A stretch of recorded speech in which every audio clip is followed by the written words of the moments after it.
ഈ മ്യൂസിക് ടീച്ചറിൻ്റെ എത്ര ഏജ് എന്ന് പക്ഷേ ഞങ്ങൾ തമ്മിൽ ഞാനായിരിക്കും മൂത്തത്. പക്ഷേ ഇവരും കേരളത്തിൽ ജനിച്ച് ഞാൻ ജനിച്ചു. ഇന്നാണ് ഞങ്ങൾക്ക് കാണാൻ ഒരു അവസരം. നിയോക്ക് ഒക്കെ പറയുന്നത് സംഭവം അപ്പൊ ആ ഒരു മുഹൂർത്തത്തില് പുള്ളിക്കാരത്തി ഒരു പാട്ടുകാരിയാണല്ലോ. ഒരു 4 വരി ഞാനൊരു വലിയ സംഭവമുണ്ട്, ഇപ്പം വിടുന്നില്ല. അത് സോഷ്യൽ മീഡിയയിൽ നിങ്ങൾക്ക് മനസ്സിലാവും. അവിടെ തരംഗത്തിനുള്ള സംഭവം ഞാൻ ഉണ്ടായിക്കൊണ്ടിരിക്കും. തരംഗത്തിനുള്ള നിങ്ങൾക്കുള്ള സാധനം വരുന്നുണ്ട്, അത് റെഡിയായിക്കൊണ്ടിരിക്കും. സിനിമ കേട്ടോ. എൻ്റെ ചോദ്യം ചോദിക്കുക, ഒരു വിദ്യാർത്ഥി ചോദിക്കുന്ന ചോദിക്കുക, നിങ്ങൾ എന്നെ മ്യൂസിക് ആണ്, അത് നിങ്ങൾ ഫസ്റ്റ് ട്രാക്ക് വെച്ചു. അപ്പോൾ നിങ്ങൾ ആ എന്നെ മ്യൂസിക് സെൻറ്റർ വിട്ടു, നിങ്ങളിപ്പോൾ സ്വന്തമായിട്ട് ടീച്ചിങ് തുടങ്ങി വെച്ചു. നിങ്ങൾ പഠിപ്പിക്കുന്ന വിദ്യാർത്ഥികൾ എന്നെ കുറിച്ചുണ്ടാവും, എം എ ക്വാളിറ്റിയുള്ളതാക്കിയെടുക്കണം. ഡിപ്പെൻസ് ആണ്. കാരണം മ്യൂസിക് എന്ന് പറയുന്നത് ജന്മസിദ്ധമായിട്ടുള്ള കഴിവാണ്.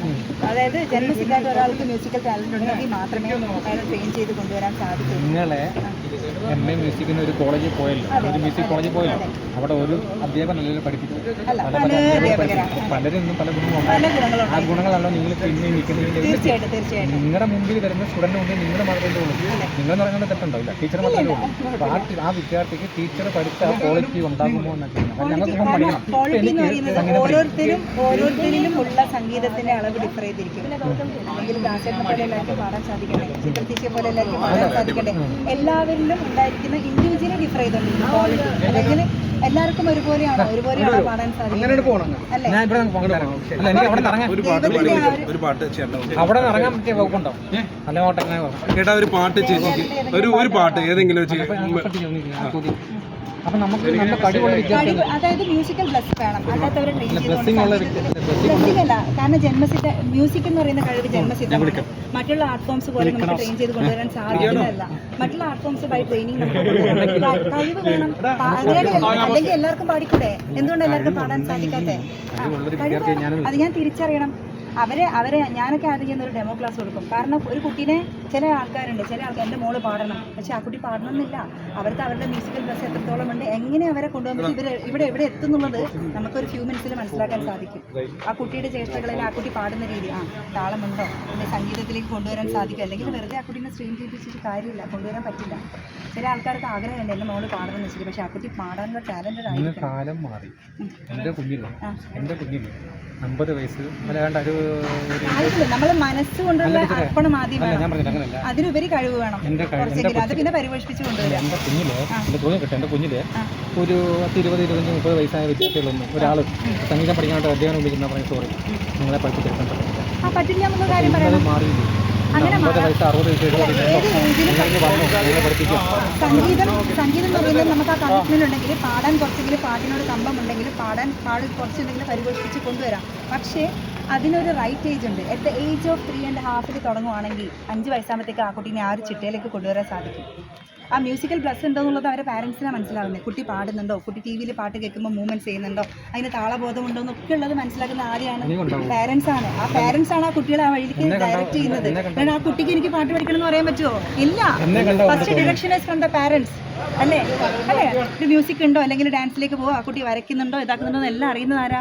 അവരുടെ പാരൻസിനാണ്. അപ്പോൾ അവർ ആ കുട്ടിക്ക് പാട്ടിലേക്ക് കൊണ്ടുപോകും, ഒന്ന് ചേർത്ത് നോക്കാം, ടീച്ചർ ഒന്ന് കൊണ്ടുപോയി കാണിച്ചു നോക്കാം. അപ്പോൾ ടീച്ചർ അടുത്ത് വരുമ്പോൾ ആലോചിക്കുന്ന ഒരു ക്വസ്റ്റ്യൻ, ഒരു MA പഠിച്ച ഒരു ടീച്ചറിന് മുമ്പിൽ ഒരു കഴിവുള്ള കുട്ടി എന്നാലും കഴിവില്ലാത്ത കുട്ടീനെ ഒരിക്കലും പാട്ടിൽ കൊണ്ടുവരാൻ പറ്റില്ല. പാട്ടില് മറ്റുള്ള ആർട്ട് ഫോംസ്, ഡാൻസ് നമുക്ക് ബൈ ട്രെയിനിങ് പ്രാക്ടിക്കൽ ആണ്, പാട്ട് പറ്റില്ല. അത് പറ്റുമെന്ന് എനിക്ക് ഒരിക്കലും പറ്റില്ല.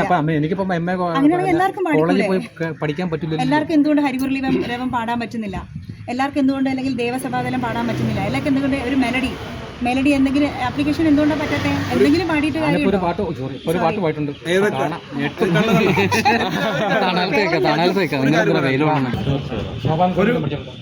ഇല്ല, സോപാന സംഗീതം പഠിച്ചില്ല. കർണാട്ടിക് വോക്കലാണ് മെയിനായിട്ട്. എന്താ പേരെന്താ? RLB ധനരേഖ, കണ്ണൂർ. കർണാട്ടിക് വോക്കലിസ്റ്റ് ആണ്. എനിക്ക് കണ്ണൂർ ഭയങ്കര ഇഷ്ടമാണ്. മ്യൂസിക് ഡയറക്ഷൻ ഉണ്ട്. എന്തുകൊണ്ടാണ് കണ്ണൂർ ഇഷ്ടം? അയ്യോ പറഞ്ഞില്ല. എൻ്റെ ജീവിതത്തിൽ മൊത്തം സംഭവങ്ങളാണ്. പണ്ട് കരാട്ടെ ക്ലാസ്സിൽ പോയപ്പം ഒരു കോമ്പറ്റീഷന് വേണ്ടി ഞങ്ങൾ ഒരു ടീം എല്ലാവരും കൊണ്ടുവന്ന് കണ്ണൂർ പോയി. അപ്പോൾ ഞാൻ കണ്ണൂർ പണ്ട് ഓട്ടോ ഒക്കെ പോയിട്ടുണ്ട്, ഡ്രൈവർ പോകുന്നത്.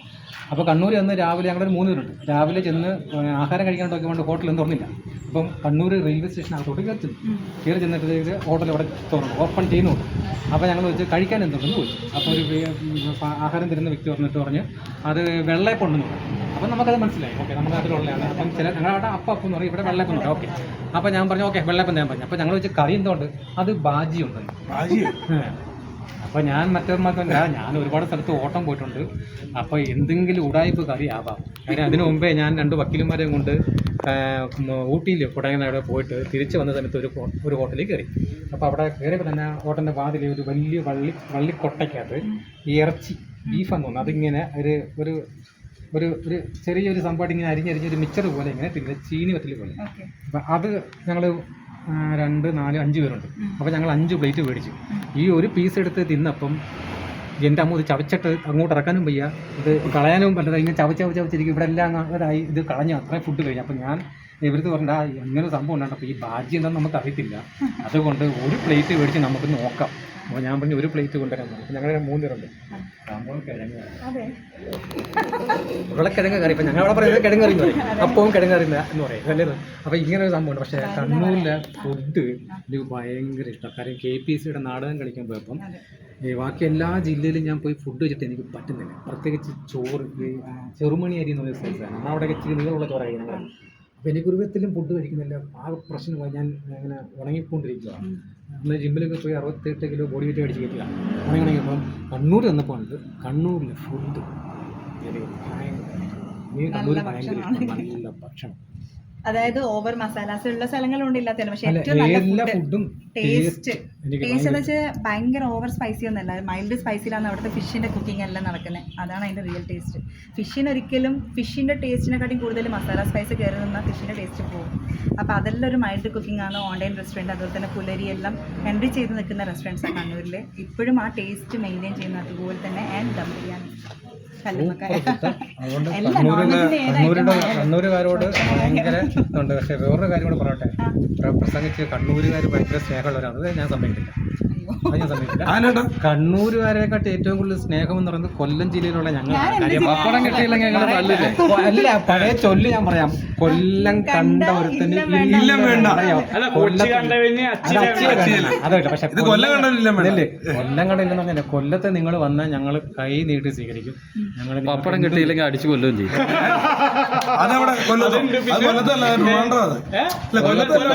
പക്ഷെ കൊല്ലത്ത് നിങ്ങൾ വന്നാൽ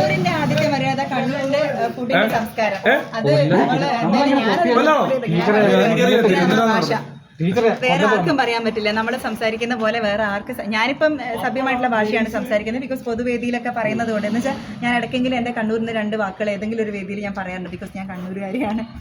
ഒരുപാട് പഴി കേട്ടിട്ടുണ്ട്, ഒരുപാട് ഇടയ്ക്ക് കയറി പറയാനും എന്തായാലും തൃശ്ശൂരിനെ കണ്ണു കണ്ണു പാടി ഇടാം ഞങ്ങൾ ചേട്ടന് വേണ്ടി.